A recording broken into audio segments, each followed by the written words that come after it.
मैं राजेंद्र चौधरी राज e learning परिवार के अंतर्गत आप सभी का हार्दिक स्वागत और अभिनंदन करता हूं। आपकी दिए गए मान सम्मान का आभार प्रकट करता हूं। तो हम एक नई चीज ले रहे हैं, राजस्थान नगर पालिका सामान्य क्रय और संविदा नियम। इस क्लास को वैसे लेना तो कल था, पर हम आज लिए। फिर भी जो 3 नवंबर को जो एग्जाम हो रहा है उससे पहले पहले अपन सारी चीजें 1 या 2 तारीख तक की अपन कंप्लीट कर लेंगे, क्योंकि ये ज्यादा इतना लंबे नियम नहीं है तो ज़्यादा दिक्कत आएगी नहीं। अब यदि आज भी इस वीडियो को यदि कोई नया है और सुन रहा है तो उससे मैं कहूँगा कि आप अपना जो एक टेस्ट सीरीज का प्रोग्राम चल रहा है, how to join test series वाला वीडियो देख करके इससे जुड़ जाएं। इसके साथ में जो राज ई लर्निंग, आप अपने डिस्क्रिप्शन के अंतर्गत जो लिंक दिया हुआ है उस लिंक के द्वारा टेलीग्राम चैनल से जुड़ जाएं, जिसके अकॉर्डिंग आपको पता चल जाएगा कि इस टेस्ट के अंतर्गत अपन क्या चीज़ें लेने वाले हैं। अब देखो, अपन ने 2 जो नियम है वो पढ़ लिए, कार्य संचालन वाला भी पढ़ लिया है और जो उसकी शक्तियां करती है और अपने कर्तव्य करती है नियम, ये 2009 के वो भी पढ़ लिए। ये अपना फाइनल लास्ट नियम हो जाएगा। उसके बाद में फिर अपने जो धाराएं वाला सेक्शन रहेगा उसको भी अपन धीरे धीरे कंप्लीट इसी नवंबर माह में, उससे पहले पहले अपन कंप्लीट कर लेंगे। तो आप बिल्कुल बेफिक्र होकर के अच्छे से तैयारी करते रहें और पूरी जी जान से ताकत करें। अब देखो, अब बात आती है कि जो राजस्थान का नगरपालिका सामान्य क्रय और संविदा नियम है, ये कब आया? 27/11/1974 को तो जो नियम बनाने का काम करती है। कोई भी जो एक्ट है उसी एक्ट को क्रियान्वित करने के लिए, बहुत सारे नियम बनाए जाते हैं। तो एक्ट को क्रियान्वित करने के लिए ये सामग्री, जो भी इसके अंतर्गत सामग्री ली जाएगी, जो भी आप बजरी ली है, ईंट ली है, या जो भी सामान लिया है, या कोई बिल्डिंग बना रहे हैं, या कोई रोड का कंस्ट्रक्शन हो रहा है, या फिर कोई छोटा मोटा उसके अंतर्गत कोई फोटोकॉपी का काम है, किसी भी प्रकार की सामग्री का कार्य करे। और संविदा होता है किसी न किसी जो कोई संविदा कॉन्ट्रैक्ट किया जाता है किसी जो ठेकेदार है उससे, किसी नीलामी के थ्रू कि भाई आपको ये काम करना है। उसके नियम बनाए गए 1974 के अकॉर्डिंग बनाए गए हैं। अब ये जो राजस्थान की नगरपालिका अधिनियम है 1959, देखो क्वेश्चन कहां से बनेंगे उनको मैं बता रहा हूं। एक तो ये 27/11/1974 है, यहां से एक क्वेश्चन बन रहा है, ठीक नहीं? ये नियम जब कब अपने बने तो 27/11/1974 को, इसीलिए इसे 74 का नियम कहा जाता है। अब देखो 1959 का जो पहले 2009 का एक्ट है, इसका नाम 1959 का था। अधिनियम की संख्या 38 है। अब बाकी जगह अपन ने जहां पर भी पढ़ी है अधिनियम की संख्या 18 पढ़ी है। यहां पे ध्यान रखना है, जब नगरपालिका का सामग्री क्रय और संविदा नियम आए तब वहां अपन को अधिनियम की संख्या 38 याद रखनी है, बाकी सभी जगह पर 18 है। अब इस अधिनियम के तहत जो 1959 का था उसी के अकॉर्डिंग बनी हुई है कि धारा 298 और 80 अभी के नियम के अकॉर्डिंग नहीं है, इस 1959 वाले के तहत के साथ पठित धारा 297 द्वारा प्रदत्त शक्तियां, जो अपन ने वहां पर सब जगह 337 अपने प्रदत्त शक्तियां प्राप्त की है, वो 297 के अंतर्गत प्रयोग करते हुए राज्य सरकार द्वारा नियम बनाती है। अब ये 27 नवंबर 1974 को तो नियम बन गए। अब इसकी बात आती है अधिसूचना कब प्रकाशित हुई है? ये 16 फरवरी 1975 को हुई है। अधिसूचना का मतलब होता है, आप यदि किसी RS की तैयारी की है या नहीं भी की है तो भी आपको वहां पर कई प्रकार के फॉर्मेट आते हैं, उसके अंतर्गत अधिसूचना होती है। जो अपने गजट होता है, इस गजट के अंतर्गत जो सरकारी होती है वो चीजों को नोटिफाइड किया जाता है, तो इसको भी क्या है, अधिसूचना के अंतर्गत प्रकाशित कर दिया गया। ये प्रकाशन मुद्रालय जो जयपुर है वहां से ये प्रकाशित होती है। अब इसके अंतर्गत अधिसूचना के अंतर्गत ये भी रहता है कि ये अपने नियम कब से लागू होगा, उसकी डेट भी इसके अंतर्गत रहती है। तो इन्होंने कहा कि ये 1 महीने बाद में लागू होगा। हो सकता है कि उसी दिन से लागू कर दें, उसके अंतर्गत फिक्स रहता है कि 15 दिन बाद में रहेगा, 1 महीने बाद में रहेगा, 2 महीने बाद में रहेगा, नए वर्ष पर रहेगा, वो चीज सब रहती है, उसी के अकॉर्डिंग होता है।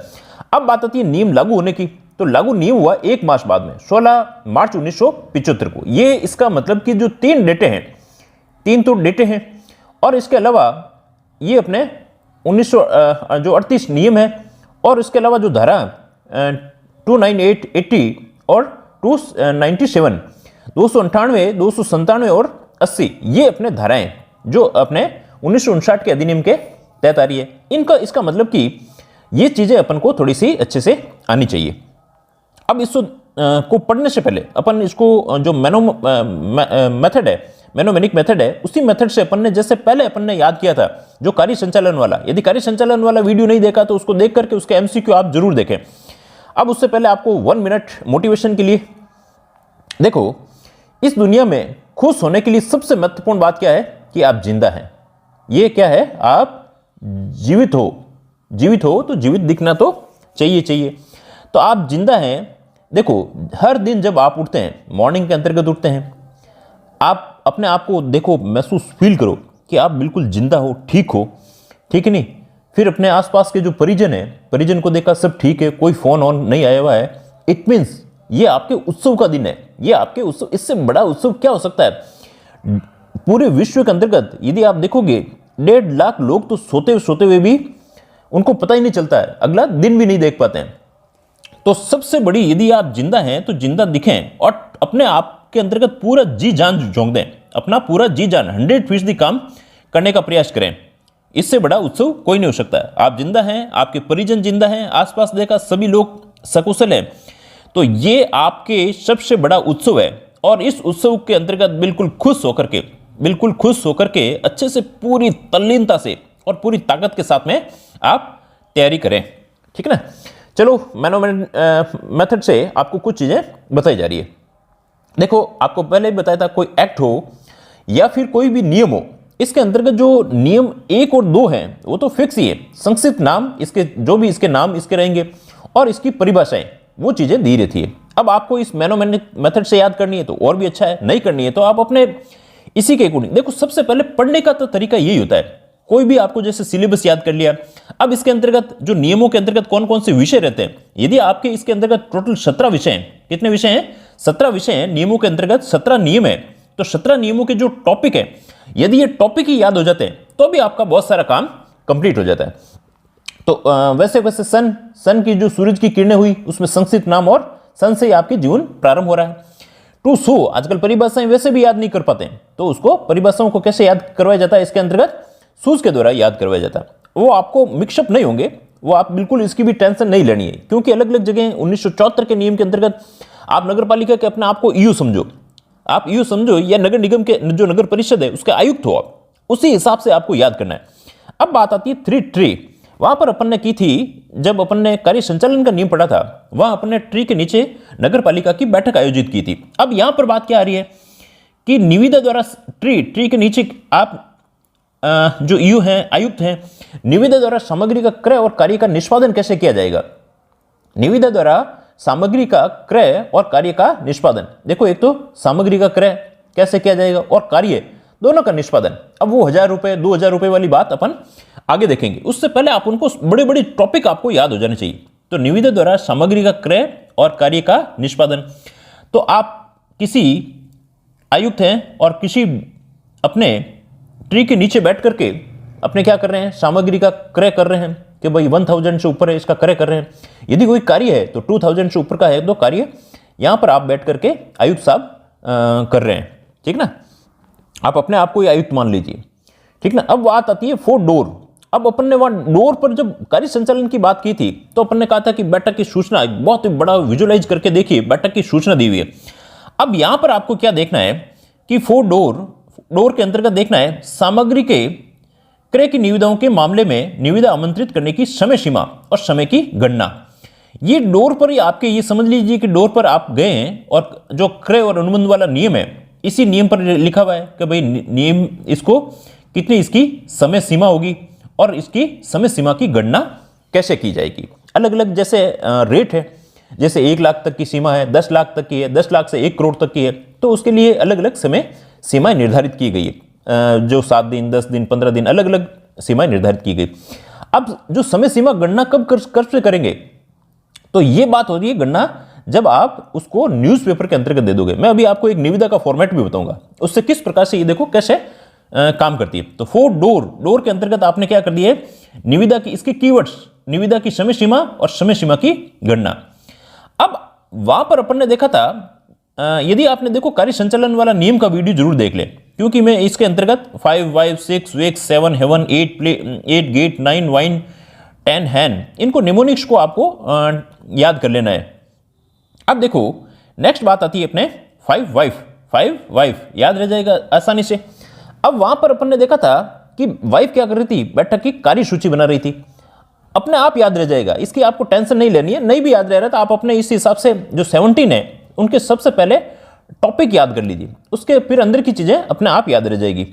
अब बात आती है निविदा के आमंत्रण पर वाइफ क्या कर रही है, अपर्याप्त प्रकार या किसी अन्य कारण से निविदा उचित या पर्याप्त संख्या में प्राप्त नहीं हो, तो फिर उन जो ठेकेदार हैं उनको निविदाओं का कह सकती है कि भाई आप निविदाओं को और इस प्रकार से आमंत्रित की जा सकती है।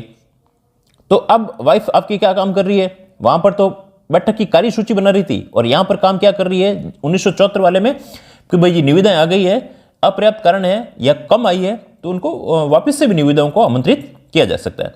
अब 6 वीक्स के अंतर्गत वहां आपने प्रश्न पूछे थे, आपने जो कार्यसूची के अंतर्गत कुछ प्रश्न पूछने की बात थी, यहां आप क्या कर रहे हैं 6 वीक्स के अंतर्गत विक्स खाई है और आपने निविदा की, आप यू हैं विक्स खा करके जाते ही कहते हैं निविदा की प्रक्रिया करो भाई, इसका आप काम करोगे तभी आपको पता चलेगा। 6 के अंतर्गत क्या है, निविदा की प्रक्रिया। 7 हेवन के अंतर्गत वहां गणपूर्ति की बात की थी, अपन ने गणपूर्ति की बात की थी। अब यहां 7 के अंतर्गत क्या हेवन की बात कर रहे हैं। 7 हेवन, भ्रष्ट आचरण अनाचार के प्रयोग में राज्य सरकार फर्मों व्यक्तियों को काली सूची में डाल सकती है। भाई हेवन के अंतर्गत ईश्वर जो गॉड रहता है वो भ्रष्ट आचरण और अनाचार करेगा तो उनको क्या करेगा, भगवान क्या करेगा, हेवन के अंतर्गत काली सूची में डाल देगा। तो नियम आपको याद रह जाएगा, 7 हेवन के अंतर्गत काली सूची के अंतर्गत डालना रहेगा। नेक्स्ट देखिए 8 गेट, वहां पर अपन ने 7 के अंतर्गत गणपूर्ति की बात की थी, गणपूर्ति के अभाव में बैठक को स्थगित कर दिया था। यहां 8 पर अपन देख रहे हैं, इन मामलों में पर्याप्त नियंत्रण का उपबंध करने और नमूनों को विनिर्दिष्ट अनुरूप से पर्दाय होता कोई भेंट या दी गई वस्तु करने की प्रक्रिया अपनाई जाएगी। इन मामलों में पर्याप्त नियंत्रण का उपबंध करने के लिए अब बात आती है, भाई कोई काम कर रहे हो नगर पालिका के अंतर्गत जो निविदा आमंत्रित की जा रही है, तो उस निविदा के अंतर्गत आप देखो वीडियो को थोड़ा सा कंटिन्यू देखें, बहुत सारी चीजें आपको ऐसे ही पता चलेगा, कैसे आपको ये पूरा टॉपिक क्लियर हो जाएगा। अब यदि आपने जो मामले में जो पर्याप्त नियंत्रण, अब भाई कोई सामग्री क्रय की है तो उस पर पूरा नियंत्रण भी तो होना चाहिए, उस पर जो दी गई वस्तु है उसको किस प्रकार की प्रक्रिया अपनाई जाएगी, वो चीज यहां पर 8 के अंतर्गत लिखी हुई है। तो अब आपने 8 गेट पर आपने क्या कह दिया कि पूरा गेट लगा करके नियंत्रण किया हुआ है। निविदा का नियंत्रण किस प्रकार से हो रहा है, 8 के अंतर्गत, 8वें नियम के अंतर्गत दिया हुआ है। वहां आपने 9 वाइन पी करके सारे डिसीजन ले रहे थे, विनिश्चय कर रहे थे। यहां पर आपको देखना है 9 वाइन, आपने बहुत सारी वाइन पी ली, आप आयुक्त हैं, वहां डिसीजन ले रहे हैं, कहां पर, जो कार्य संचालन के नियम के अंतर्गत। यहां पर क्या करें, विज्ञापित मांगों के प्रति निविदा प्रारूप के प्रभार निम्न मान के अनुसार होंगे। वाइन पीने के बाद में आप सब प्रभार बता रहे हैं कि भैया ये आपके देख लो ये प्रभार होंगे। क्या आपने वाइन पी है, वाइन पी करके आप प्रभार कर रहे हैं। अब यहां आप खुद आयुक्त हैं तो किसी और को वाइन पिला दीजिए, या आपके कोई सब कलिक है उसने वाइन पी करके इस प्रकार के किए गए। अब बात आती है 10 हैन, वहां पर हैन क्या बता रही थी, जो बैठक है उसका ढंग बता रही थी। अब यहां पर आपको 10 को करना है, आप आयुक्त हैं, और 10 को हैन से याद रखना है। विभिन्न मूल्यों के लोक निर्माण कार्यों में निविदाएं आमंत्रित करने की निम्न समय अवधि रहेगी। अब यहां लोक निर्माण की बात कर रहे हैं, पहले अपन ने और बातें भी की थी। यहां लोक निर्माण जो पब्लिक जो पीडब्ल्यूडी वाला काम है उसकी आमंत्रित की जा रही है, उसकी निम्न समय अवधि रहेगी। वहां अपन ने 10 के अंतर्गत, हैन के अंतर्गत उसका ढंग वगैरह देखा था। चलो छोड़ो।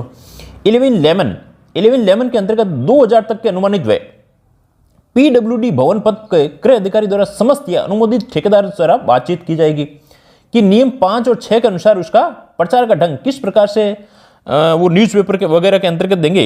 इस प्रकार की बात 11 के अंतर्गत की गई। वहां बैठक की कार्यवर्त की बात की थी, यहां पर अपन कर रहे हैं 2000 तक के अनुमानित व्यय, 2000 तक के अनुमानित व्यय। यदि आपने कार्य संचालन के नियम है उसका वीडियो देखोगे तो ये सारे आपको जो निमोनिक मेथड है वो पूरा समझ में आ जाएगा।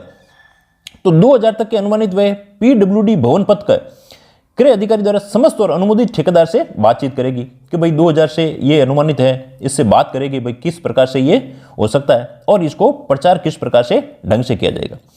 अब 12 शेल्फ के अंतर्गत वहां बोलने पर निर्बंध लगा दिया था। यहां क्या कर रहे हैं, 12 के अंतर्गत कर रहे हैं निविदा पर विचार नहीं जब तक निविदा नोटिस में अधिसूचित संदत अग्रिम धन नहीं हो। संदत अग्रिम धन का मतलब है जो धरोहर राशि है, जो उसका 2% है, वो क्या है, धरोहर राशि। जब तक धरोहर राशि नहीं होगी उसको अधिसूचित उस पर निविदा पर विचार नहीं किया जाएगा।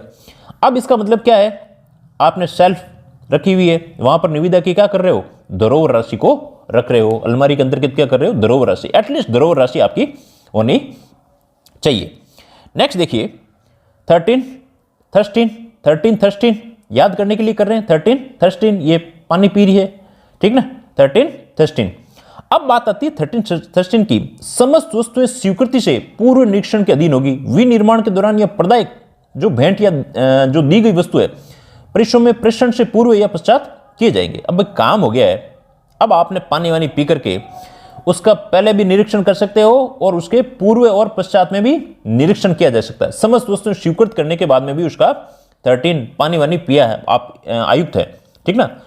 अब बात आती है फोर्ट के अंतर्गत रहते थे राजा महाराजा, ठीक नहीं, तो फोर्ट के अंतर्गत वहां पर धन्य हित की बात की गई थी और यहां पर बात कर रहे हैं अपन सक्षम स्वीकृति आवश्यक है। सक्षम स्वीकृति फोर्ट के अंतर्गत राजा जी क्या करते हैं, फोर्ट के अंतर्गत जो सक्षम स्वीकृति, कितने पैसे तक कौन कौन स्वीकृति देंगे, भाई आयुक्त कितनी देगा, महापौर कितनी देगा, अपने जो वित्त समितियां कितनी देगी, निगम कितनी देगी, इसी प्रकार से नगर परिषद और नगर पालिका के अंतर्गत होगा। सक्षम स्वीकृति आवश्यक है, आप सीधा भी याद कर सकते हैं, फोर्ट के अंतर्गत सक्षम स्वीकृति की बात की गई है। 14 नियम के अंतर्गत क्या है, सक्षम स्वीकृति। 15 लिफ्टिंग, वहां पर अपने दिन का कार्यक्रम लिफ्टिंग से क्या था। अब यहां 15 के अंतर्गत क्या कर रहे हैं, अनुमानों का अनुमोदन तथा बिलों का परीक्षण कर रहे हैं। भाई कितना अनुमान है उसका अनुमोदन कर रहे हैं और बिलों का भी परीक्षण कर रहे हैं। ऐसा ही काम नहीं होता है, निविदा के अंतर्गत भी सब चीजों को अपने देखा जाता है, उसका एस्टिमेट लिया जाता है कि भाई ये इतना खर्चा लग सकता है। तो ये कौन करेगा, अनुमानों का अनुमोदन कौन कर रहा है, लिफ्टिंग के साथ में इंजीनियर साहब कर रहे हैं, अलग अलग इंजीनियर हैं, जेइन कितना करेगा, एइन कितना करेगा, जो एक्शन है वो कितना करेगा, उसके बाद में एससी है, एससी कितना करेगा जो अपने करेगा। इस प्रकार से जो उनके अनुमोदन का काम करेगा, तो ये 15 इंजीनियर साहब कर रहे हैं अनुमोदन लगाने का। 15 लिफ्ट कौन कर रहा है, इंजीनियर साहब कर रहे हैं ना। अब बात आती है 16 स्वीट 16 वहां अपन ने बैठक में किए जाने वाले कार्यवाही देखे थे। स्वीट 16 के अंतर्गत देखो कोई संविदा बाध्यकारी नहीं है, नियमों और अधिनियमों की अपेक्षाओं को अनुरूप नहीं किया गया। कोई संविदा बाध्यकारी नहीं होगी जब नियमों या अधिनियमों की अपेक्षाओं के अनुरूप नहीं किया जाएगा। स्वीट 16 कहती है कि भाई मेरे नियमों के अकॉर्डिंग नहीं करोगे तो कोई किसी प्रकार का कॉन्ट्रैक्ट नहीं होगा। कोई संविदा बाध्यकारी नहीं है, नियमों अधिनियमों की अपेक्षाओं के अनुरूप नहीं किया गया। जब तक कोई भी कॉन्ट्रैक्ट नियमों के अकॉर्डिंग नहीं होगा तो कोई भी बाध्यकारी नहीं है। अब बात आती है नेक्स्ट 17 सेठ लोग वहां निलंबन की बात की थी, यहां कर रहे हैं निविदा का प्रारूप है, यहां सेठ जी बनाते हैं जो निविदा किस प्रकार से होगी, तो ये सेठ लोग काम करते हैं। तो 17वां नियम है जो निविदा का प्रारूप है। अब आपको देखो इससे मेथड से याद हो रही हो, नहीं तो आप क्या करो कि 1 लिखा और उसका विषय लिख दिया, 2 लिखा उसका विषय लिख दिया, 3 लिखा विषय लिख दिया। सबसे पहले आपको ये नियम और इनके विषय याद होने चाहिए। ये देखो पढ़ने का एक अच्छा मेथड होता है। अब इसके बाद में जब ये पढ़ेंगे कल की क्लास के बाद में जो सेकंड क्लास और उसके बाद में जो एमसीक्यू निकालोगे, तब आपको ये पूरा नियम है सारा इसका क्रिस्टल क्लियर हो जाएगा, समझ में आ जाएगा किस प्रकार से काम किया जा रहा है। उससे पहले देखो एक आपको निविदा का प्रारूप बताता हूं। ये अभी 20 अक्टूबर 2022 की है, कार्यालय नगर निगम जोधपुर उत्तर की है, ठीक है ना। किस प्रकार से होती है, देखो भारत सरकार और राज्य सरकार के विभिन्न विभागों स्वायत्तशासी बोर्ड राज्य के अंतर्गत अब किससे AA क्लास के श्रेणी के पंजीकृत ये लिख दिया जाता है किस किस से किया जाएगा। अब इसमें क्या क्या देखो निविदा के अंतर्गत रहता है कि निविदा जारी करने की दिनांक ये 28/10 है, निविदा जमा कराने की प्रारंभ होने की दिनांक ये भी 28/10 है। अब ऑनलाइन की अंतिम दिनांक कितनी है, 21/11। अब देखो यहां पर अखबार के अंतर्गत कब है ये 20/10, इससे 1 महीना दिया जाता है, इससे 1 महीना टाइम पीरियड की समय अवधि रहती है, ठीक ना। तो ये ध्यान रखना है ये कब समय अवधि रह रही है, जब ये 100 लाख से ऊपर का मामला है, तो 480 लाख का मामला है तो इसमें 30 दिन रहेगी। अलग अलग देखो अभी आपको इसके अंतर्गत आ जाएगा। और क्या रहती है, ये धरोहर राशि रहती है, ये क्या रहती है, धरोहर राशि है। अब अपन ने देखो धरोहर राशि की अपन ने बात की थी, देखो ये बात अपन ने की थी यहां पर, ठीक ना। अग्रिम धन अर्नेस्ट नहीं हो, निविदा पर विचार जो 12 के अंतर्गत दिया हुआ है, नोटिस पर अधिसूचित जब तक अग्रिम धन नहीं हो, तो ये अग्रिम धन क्या है आपका, ये धरोहर राशि है। इसके अलावा ये नॉन रिफंडेबल रहता है, निविदा शुल्क भी रहता है, और काम कितने टाइम के अंतर्गत होगा ये इसकी रहती है। कार्य क्या रहेगा, कोई बिल्डिंग बनानी है या कोई भी इसके अंतर्गत आया हुआ उम्मेद उद्यान कैंपस के अंतर्गत कोई पब्लिक लाइब्रेरी बनाने का काम लिया गया है, ठीक ना। इस प्रकार से ये रहती है, कार्य का अनुमान, सब चीजें इनके अंतर्गत क्लियर रहती है। अब ये निविदा कब खोली जाएगी, क्या रहेगा, ये सारा काम है भाई। ये निविदा इसलिए की जाती है कि एक तो देखो सबसे ज्यादा कि आपके अंतर्गत जो आप काम करोगे, आप काम के मितव्ययिता आ जाए, एक तो आ जाए मितव्ययिता के लिए। और क्यों की जाती है भाई, एक इसमें भाई भतीजावाद नहीं हो, मितव्ययिता हो और किसी भी प्रकार के भ्रष्टाचार की संभावना नहीं हो। तो इसलिए ये निविदा और टेंडर की जो प्रक्रिया है वो प्रक्रिया की जाती है। देखो इसमें 2-3 जो चीजें आपके काम की है वो मैंने हाईलाइट की है। अब इसमें डबल ए क्लास के जो ठेकेदार होते हैं किसी भी सीमा तक के काम ले सकते हैं। 300 लाख तक के ए श्रेणी के, बी श्रेणी के जो 150 लाख तक के, सी श्रेणी के 50 लाख तक का और डी श्रेणी के ये ठेकेदार है। संवेदक का मतलब ठेकेदार है। अब इसके अलावा संसद निविदा वापस ले ले तो उसकी धरोहर राशि उसको जब्त कर ली जाएगी। यदि निविदाकर्ता अपनी निविदा शर्तों का किसी भी प्रकार का संशोधन करता है, निविदा करता है, तो उसकी धरोहर राशि जब्त कर ली जाएगी, वो अगर वापस से लेता तो है ना, उस स्थिति के अंतर्गत। अब बात आती है उक्त आइटम में 1 से 5 तक 5 वर्ष की होगी। अब कोई निर्माण का काम कर रहा है तो वो कितने लाइब्रेरी बना तो कम से कम उसकी रिपेयरमेंट वगैरह भी 5 वर्ष तक रहता है। रोडों के अंतर्गत भी फिक्स रहता है कि भाई ये रोड तक इतना ठेकेदार का कम से कम रहेगा, पर हालांकि उस प्रकार से काम इतना होता नहीं है। अब ये निविदा शुल्क है, ये इस प्रकार से लिखा हुआ कितने कितने लाख तक कितना है, 400 लाख तक 5000 है। इनको आपको याद नहीं करना, ये तो सिर्फ मैं आपको निविदा बता रहा हूं। अब देखो अपन नियम तो 1974 का पढ़ रहे हैं, पर यहां पर क्या लिखा, संवेदक को आरटीपीपी रूल्स 2013 के एनेक्स्योर एबीसीडी से हस्ताक्षरित प्रस्तुत करना अनिवार्य होगा। अब हालांकि जो नियम अपन मुख्यतः जो आरटीपीपी का मतलब है राजस्थान ट्रांसपेरेंसी पब्लिक प्रोक्यूरमेंट, ठीक है ना, ये 2013 का नियम है। सारी वैसे निविदाएं आजकल हो तो इसी से काम रहा है, परंतु फिर भी 1974 का नियम आपके दिया हुआ है तो आपको तो वही पढ़ना है। परंतु रहता अधिकतर, मैंने बहुत सारी निविदाएं 1974 के चीज भी देखने का प्रयास किया, पर वो चीज मुझे मिली नहीं थी। और भी आज डिस्कस करके अपन देख लेंगे क्या चक्कर इसका मामला है ना। अब बात आती है नियम, देखो फर्स्ट सन के अंतर्गत संक्षिप्त नाम और प्रारंभ। राजस्थान नगरपालिका सामान्य क्रय और संविदा नियम 1974, ये नियम राजपत्र में प्रकाशन की तारीख के 1 मास द्वारा पश्चात प्रवृत्त होंगे। अब बात आती है, देखो ये जो नियम अपने बने थे, बने तो 27/11/1974 को, इसीलिए इन्हें 74 का नियम कहा जाता है। अब जो गजट के अंतर्गत जो प्रकाशन हुई थी वो हुई थी 16 फरवरी 1975 को, ठीक ना, इसके लगभग 1.5-2 महीने बाद में। अब ये भी कह दिया कि ये लागू प्रवर्त कब होंगे, लागू कब होंगे, तो ये भी ध्यान रखना है, ये 16 मार्च 1975 को, क्योंकि इन्होंने कह दिया हर गजट के अंतर्गत डेट फिक्स रहती है कि भाई ये कब से प्रवर्त होंगे। तो संक्षिप्त नाम और प्रारंभ नियम 1 के अंतर्गत दिया हुआ है। नेक्स्ट देखिए, अब बात आती है परिभाषाएं। 1974 का बना हुआ था, तो उसके अकॉर्डिंग 3 परिभाषाएं दे रखी है। आपको ये 3 परिभाषाएं याद करनी है, बाकी क्यों करनी है, जब तक संदर्भ द्वारा अन्यथा अपेक्षित नहीं हो। बोर्ड के अंतर्गत नगर परिषद आती है, ठीक ना, वैसे बोर्ड के अंतर्गत आपकी सभी चीजें आ जाएगी, ठीक ना। जो नगर परिषद आ रही है, वैसे जो नगर पालिका है, नगर पालिका में नगर निगम आ जाएगी, नगर परिषद आ जाएगी, नगर बोर्ड आ जाएगी, सभी चीजें आ जाएगी। पर जो आपकी परिभाषाएं इसके अंतर्गत 3 परिभाषाएं दे रखी, तो आप ध्यान रखिए। क्रय अधिकारी कोई भी हो सकता है, जो यू एग्जीक्यूटिव अधिकारी हो सकता है, वहां आयुक्त हो सकता है, या मांगकर्ता अधिकारी, जो उसके मांगकर्ता अधिकारी से कार्यपालक अभिप्रेत है। कार्यपालक जो एग्जीक्यूट करने का काम कर रहा है वो है। और कार्यपालक का अधिकारी के अंतर्गत जब नगर परिषद की बात कर रहे हैं तो वहां क्या होगा, आयुक्त होगा। नगर पालिका बोर्ड है तो वहां यू होता है वैसे, ठीक ना, वहां यू एग्जीक्यूटिव ऑफिसर यू होता है। इसके अलावा नगर परिषद के अंतर्गत आयुक्त होते हैं, और जो नगर निगम है वहां पर उप आयुक्त वगैरह आयुक्त भी होते हैं, और उपायुक्त भी इस प्रकार के होते हैं, ठीक ना। तो आपको ये ध्यान रखना है कि इसके अंतर्गत 3 परिभाषाएं दे रखी है। नेक्स्ट देखो, अब नियम आ रहा 3, निविदा द्वारा सामग्री का क्रय और कार्य का निष्पादन आ रहा है। अब बात आती है कि नगर पालिका का सामग्री का क्रय, एक तो कर रहे हैं अपन सामग्री का क्रय, और एक कर रहे हैं कार्य का निष्पादन। कोई काम कर रहे हैं, जैसे कहीं सड़क टूट गई है, कोई निर्माण इस प्रकार का काम कर रहे हैं, वो हो गया कार्य का निष्पादन। तो क्या कह रहा है, राज्य सरकार द्वारा इस निमित्त जारी किया जाए नियमों का अधीन होगा। तो सामग्री या सामान के प्रदाय मतलब उसके दी गई वस्तु है, उसके लिए 1000 रुपये से अधिक का है 1000 रुपये से अधिक का है, तब ये इस प्रकार के टेंडर जारी किए जाते हैं।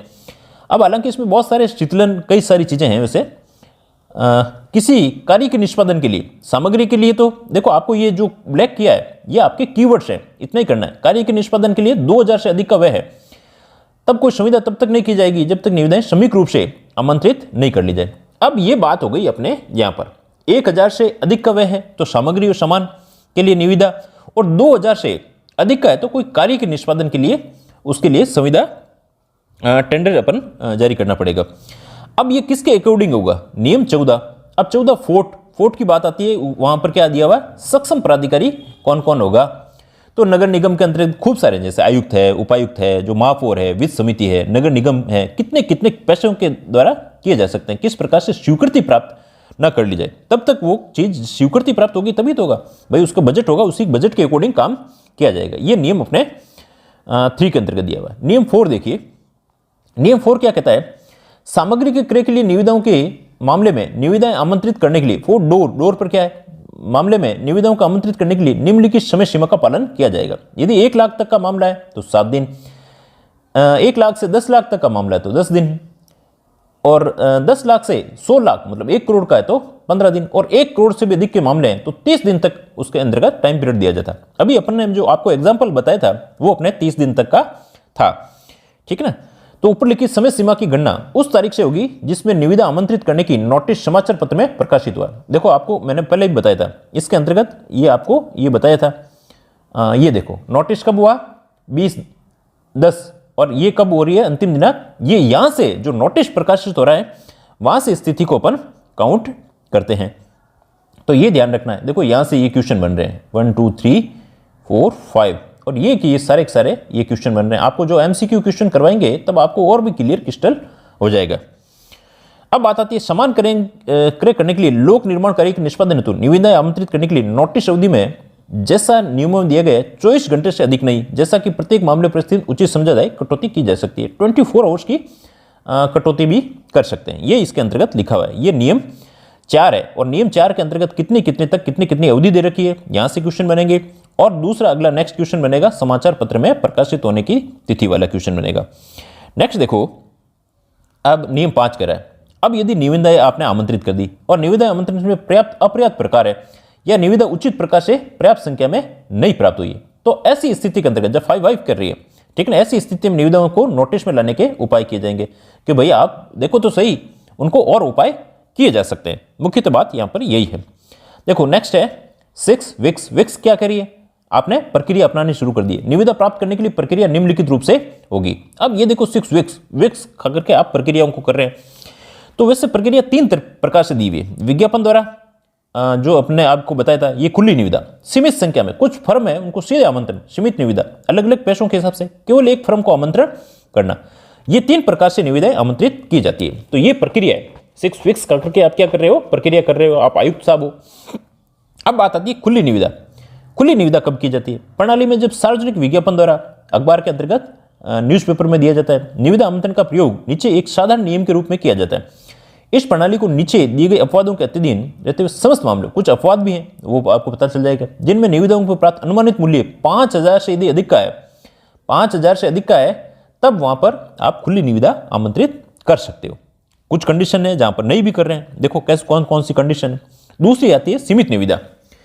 अब सीमित निविदा क्या कहती है? सीमित निविदा कहती है भाई, कहती है कि अनुमानित व्यय 10,000 से कम हो, 10,000 से कम हो, वहां 5,000 से अधिक की बात कर रहे हैं, 9,000 का, इसका मतलब वहां खुली भी कर सकते हैं और सीमित निविदा भी कर सकते हैं। कब करते हैं सीमित निविदा को? ये देखो आप, सीमित निविदा एक निविदा प्रक्रिया अधिकारी अच्छी विश्वसनीयता बोली ऐसी फर्मों की सूची तैयार करेगा। भाई उसे कुछ फिक्स ऐसे फर्म है जिनके अंतर्गत उनकी फर्मों की सूची, उन फर्मों को बुलाएगा जो इस बात के समाधान करने में समर्थ रही, उनके पास उन सामानों को जिनका वो प्रस्ताव तैयार करे और प्रदाय करने के लिए आवश्यक उपकरण और सुविधाएं हैं, उनके पास में ऐसी जो काम करने के लिए उनके पास में सुविधाएं हैं। सूची के कालिक परीक्षा और पुनरीक्षण किया जाएगा, उसका पहले पुनरीक्षण कर लिया। सूची में सम्मिलित किसी फर्म के आवेदन पर प्रतिभूति रकम 25 रुपये प्राप्त होने पर विचार किया जाएगा। अब यहां से क्वेश्चन प्राप्त हो रहा है, उसकी जो क्षतिपूर्ति रकम है वो कितनी होनी चाहिए? 25 रुपीज, बहुत ही कम रुपीज रखिए। और सूची में फर्म का नाम जोड़े जाने के पूर्व क्रय अधिकारी जो एग्जीक्यूटिव ऑफिसर है द्वारा संविदाओं को समाधान के रूप में निष्पादित करने के लिए फर्म की समर्थता को सुनिश्चित करने के लिए ऐसी पूछताछ की जाएगी जो आवश्यक समझी जाए। उसे लगे कि उसके और भी कोई चीज पूछताछ करना चाहता है तो पूछताछ कर सकता है। तो एक तो यहां से क्वेश्चन बन रहा है कि भाई ये कितनी होनी चाहिए, 10,000 से कम की होनी चाहिए, परंतु 5,000 से अधिक की है तो खुली निविदा भी जारी हो सकती है, पर उनको कुछ ऐसे फर्मों की एक सूची भी तैयार करनी पड़ेगी। ये बात आती है अपने नियम 6 के अकॉर्डिंग चल रहे हैं ना। फिर नेक्स्ट आती है एकल निविदा। एकल निविदा की स्थिति कब होती है? अब वहां 5,000 से अधिक की बात की है या 10,000 से कम की बात की है, परंतु ये 1,000 से अधिक की बात कर रहे हैं। यहाँ पर उन मामलों में अंगीकृत किया जाएगा जिनमें क्रय किए जाने वाली सामग्री या माल का अनुमानित मूल्य 1,000 से अधिक हो, परंतु उपयुक्त समय सीमा 1,000 से नीचे की होगी तो कोई दिक्कत ही नहीं है, वैसे ही खरीद लेंगे, मामलों को लागू नहीं होगी। उपयुक्त समय सीमा निम्नलिखित मामलों में लागू नहीं होगी। कब लागू नहीं होगी? ऐसी स्थिति को भी देख लीजिए, कोई निविदा आमंत्रित करना अपेक्षित नहीं होगा। कब अपेक्षित नहीं होगा? यहां से क्वेश्चन देखो बनेगा, परंतु की बात आ रहा है ना। देखो ये कह रहा है जब अपेक्षित सामग्री माल प्रोप्राइटर प्रकृति का हो या प्रतियोगिता आवश्यक नहीं समझी जाए, कुछ ऐसा छोटा प्रोप्राइटर प्रकृति का है, तब अपन उस स्थिति के अंतर्गत क्या करते हैं कि इसकी कोई प्रतियोगिता आवश्यक नहीं है। ऐसी स्थिति के अंतर्गत एकल कोई एक है उसको ही कहा जा सकता है।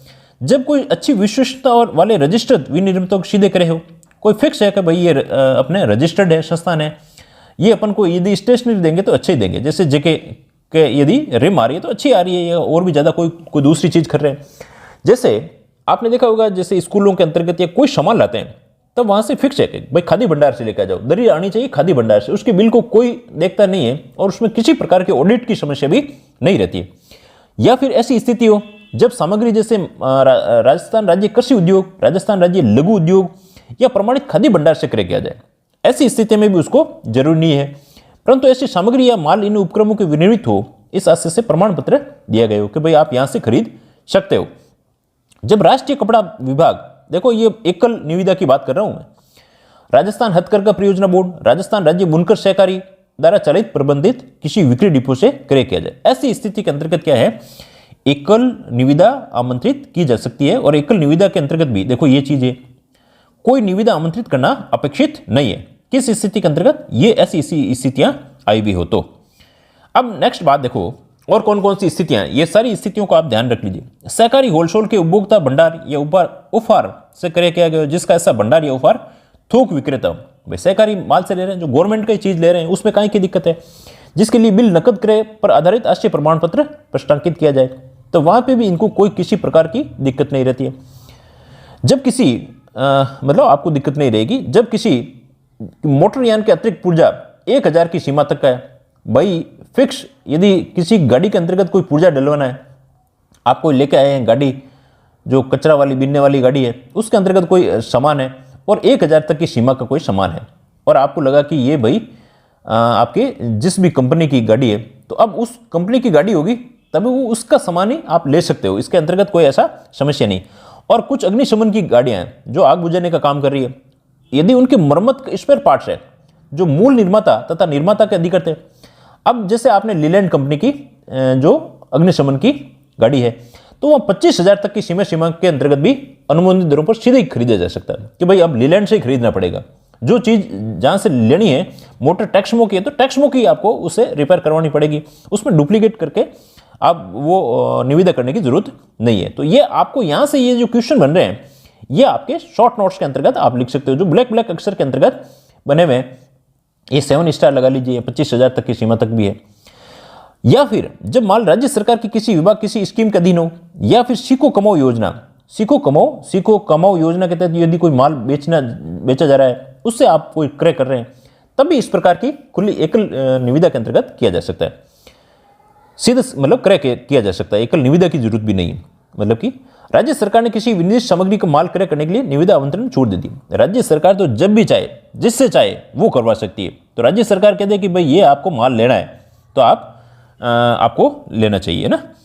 नेक्स्ट देखिए, उसके अंतर्गत थोड़े से सब टॉपिक हैं, ज़्यादा ऐसा टेंशन लेने की बात नहीं है। आज अपन इसको 50% ही पढ़ेंगे।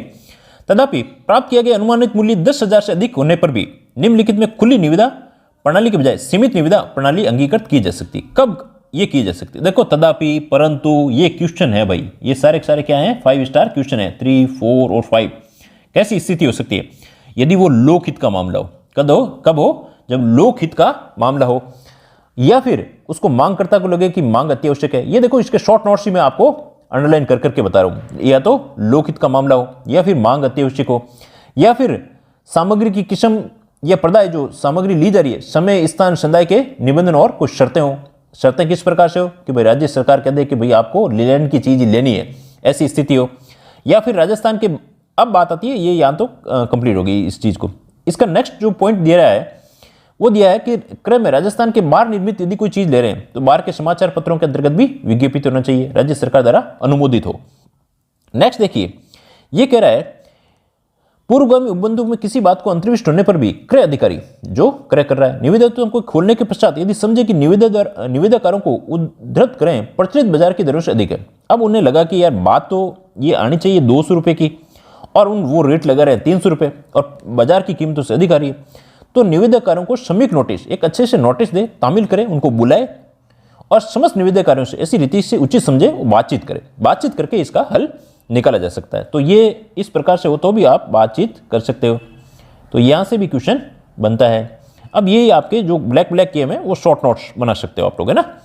नेक्स्ट देखिए, ऐसी बातचीत के दौरान यदि क्रय अधिकारी द्वारा समाधान पद के रूप में कम कर दी जाए तो ठीक है, निम्नतम निविदा द्वारा स्वीकार कर सकेगा और सामग्री के माल क्रय के लिए आगे की कार्रवाई कर सकेगा। जो सबसे कम है उन्हीं को क्रय करेगा, अन्यथा नई निविदाएं आमंत्रित भी कर सकता है। ये बात इसके अंतर्गत 6 नियम के अंतर्गत बताई है। 3 प्रकार की निविदाएं की थी अपन ने।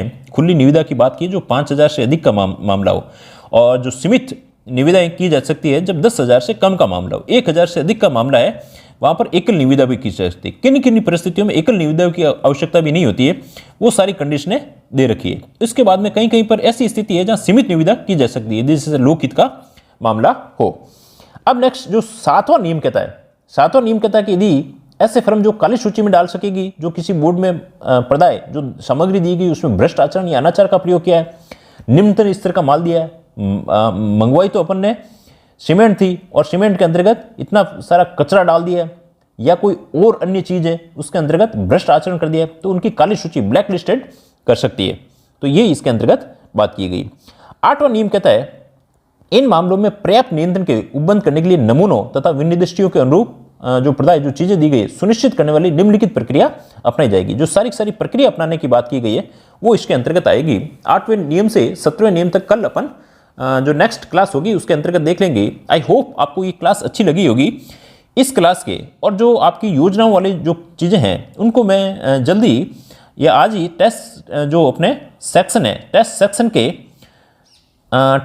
के अंतर्गत जो आपके जो नोट्स वाला है नोट्स है उस नोट्स के अंतर्गत अपन इन मैटर को डाल देंगे। कल डालना था पर कल किसी कारण से बाहर होने की वजह से वो चीज़ें नहीं डाल पाए। आपको क्लासें अच्छी लग रही होगी। इसके बाद में आपको MCQ की क्लासें होगी। खूब अच्छे से मन लगा कर पढ़ते रहें। टेस्ट सीरीज से नहीं जुड़े हैं तो how to join test series वाला वीडियो देख करके जरूर जुड़ जाएं। आप हमारे चैनल को लाइक करें, शेयर करें और सब्सक्राइब करें। Thanks a lot.